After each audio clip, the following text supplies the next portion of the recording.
qu'on approche Dieu. Parce que tu vois, voyez-vous, si deux éléments ne sont pas réunis, ta foi, ta prière risque d'être une perte de temps. La première chose, c'est la foi. La deuxième, c'est la compréhension des Écritures. Dieu veille sur sa parole pour l'accomplir. Il a exalté, il a magnifié, il a élevé sa parole au-dessus de sa renommée. Hello. La Bible dit que Dieu, voulant faire la promesse à Abraham, ne pouvant jurer pas plus que lui, jura par lui-même.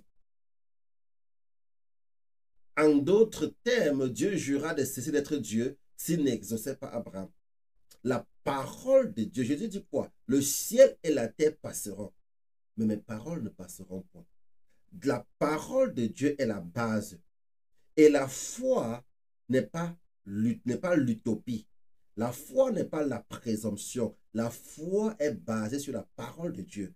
La Bible nous fait comprendre dans Romains chapitre 10, le verset 17. Or, la foi vient de ce qu'on entend. Car la foi vient de ce qu'on entend. Et ce qu'on entend vient de la parole de Dieu.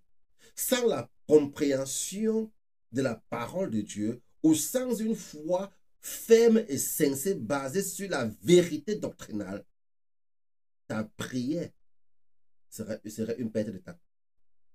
Alors, ce matin, je ne veux pas que tu puisses gaspiller ton temps. C'est pour ça que je vais te donner quelques informations utiles, mettons-le ainsi.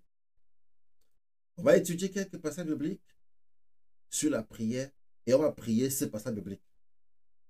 Amen. Oui. Nous allons parler un peu de la prière et nous allons prier pour les quelques minutes qui nous restent. Je t'invite comme ça à ouvrir avec moi dans le livre de Matthieu, chapitre 5, pardon, chapitre 6, autant pour moi. Et nous allons prendre le verset, à partir du verset 5. Matthieu, chapitre 6, du verset 5 au verset 13.